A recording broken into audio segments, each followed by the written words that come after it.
Let's take a stroll through nature. I'm looking for some rocks to paint. I'm probably gonna stick with some smaller rocks because I want mine to look like Easter eggs. I'm just gonna wash them off so I have a nice surface. Now that they're dry, I'm gonna paint them with nail polish here.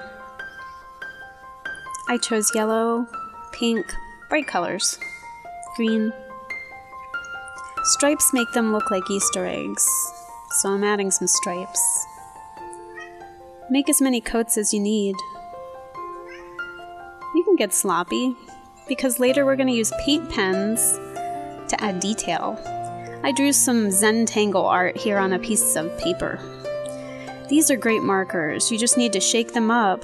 They're oil-based. You can add some of these Zentangle designs to your rocks. Add wiggly lines, swirly lines, zigzags, stripes.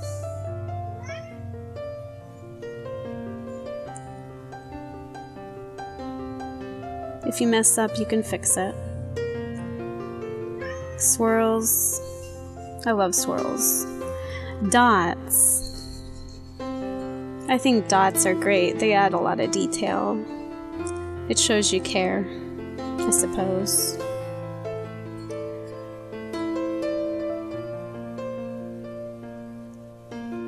Just keep getting creative.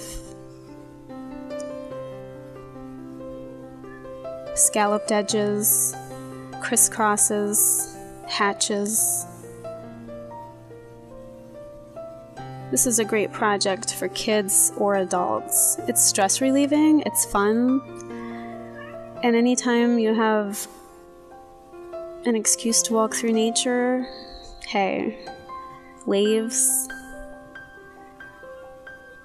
I love the white pen. Do you know why I like these pens? They are so fast, and you don't have to clean any brushes, and they're waterproof. I think they turned out really good. Thanks for watching.